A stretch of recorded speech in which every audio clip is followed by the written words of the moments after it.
এই যে চন্দননগর থেকে আজকে দশমী নয়, আজকে একাদশী। সেন্ট্রাল কমিটির রুল অনুযায়ী এই 127 বছর পর প্রথম একাদশীর দিন বিজয়া হচ্ছে, মানে প্রসেশন হচ্ছে। তো আজকে তার সন্তানরা তাকে অবলীলাক্রমে ছুটছে, মাকে যেন নির্বিঘ্নে তার শ্বশুর বাড়িতে পৌঁছে দিতে পারে শিবের কাছে। এটা তো মায়ের পিতৃগৃহ, তার সন্তানদের এটাই আকুতি। এতই উদ্বিগ্ন তারা। আমাদের এখানে কেবেলের তার, ইলেকট্রিকের তারগুলো তো সব উপর দিয়ে গেছে, যাতে স্ত্রী অঙ্গের কোনো ত্রুটি বিচ্যুতি না ঘটে।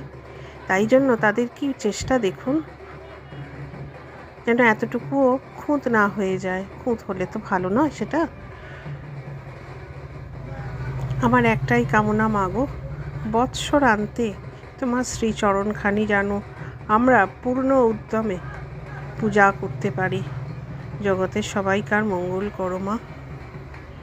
এই দিনের কুটিরে আবার তুমি পদার্পণ করো, আবার এসো বছর, আসছে বছর আবার এসো মা জগাই। মা শারদাও যেমন বলেছিলেন, আমিও তেমনি বলছি, সবাইকার মঙ্গল করো মা। অনেক ধন্যবাদ। ইউটিউব থেকে যারা ভিডিওটা দেখলেন, ভালো লাগলে অবশ্যই একটু ছোট্ট করে সাবস্ক্রাইব করে যাবেন, এই অনুরোধটা রাখলাম। অনেক ধন্যবাদ। সবাই ভালো থাকবেন।